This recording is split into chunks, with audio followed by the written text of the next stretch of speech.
snowing out. We are here. We're in Lent. Can you believe it's Lent already? It is. Lent is a season of penitence. It's a season of reflection. Lent is a season of reconciliation. Not only reconciling ourselves to God, but also reconciling ourselves to our neighbor and to our family and our friends. There are many passages in the New Testament that deal with this concept. One of them that we're all very familiar with is in the 5th chapter of Matthew, where it says, "So, if you are offering your gift at the altar, and there is something that your brother has something against you, leave your gift there before the altar and go. First be reconciled to your brother, and then come and offer your gift." It's a very beautiful reflection, but it's also directly present in our liturgy. And it's present in our liturgy in the form of the sign of peace before we receive the Eucharist. Now, many of us, myself included, like the sign of peace because we get to find our friends and say hi and give them a high five or a fist bump or any one of those things.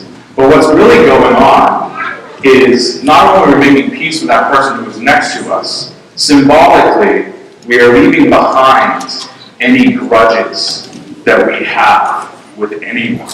Remember that we are all in the mystical body of Christ. So before we go to the altar, bringing ourselves to the altar to receive the communion, we reconcile ourselves with everybody. Now, some people think that this is kind of a novelty of the new Mass since the Second Vatican Council, when actually, in fact, the sign of peace is very, very ancient. It used to be called the kiss of peace, and we see the kiss of peace as early as the 2nd century in the liturgy. You'll be familiar then, and even now, in Mediterranean cultures, kissing someone is kind of like a handshake or a bow in Asian culture, so it was very, very common. And what would happen is that starting up here in the sanctuary, the priest would kiss the altar, and then he would kiss the deacon, who would kiss the rest of the clergy, who would go down and kiss the rest of the congregation. Maybe next week?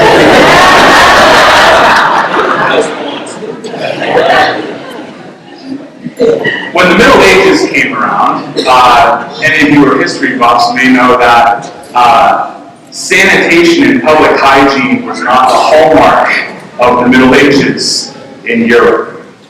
And it got to be to the point where the kiss of peace was kind of fell out of favor. And what was introduced was something called the oscillarium. And the oscillarium has a shorter name. It's called a pax, P-A-X, which is Latin for peace. And what a pax was a little golden tablet, or sometimes it was a little golden medallion with a picture sometimes of the Blessed Mother and the Infant Jesus, or a relic or something like that. And what would happen at the time for the sign of peace, for the kiss of peace, is they would take that from the sanctuary and it would go around and the congregation would kiss it. Sometimes it was on a long pole, like the old collection baskets, and they would run it down the aisles and everyone would kiss it. How that's any more sanitary than just kissing somebody is anyone's guess. As time went on, that too fell out of favor for two reasons. Number one, the sign of peace started to be something that stayed in the sanctuary. So only the clergy was doing the sign of peace, or high dignitaries who were at a certain liturgy. Only they were receiving the sign of peace. So there was a little fuzziness there.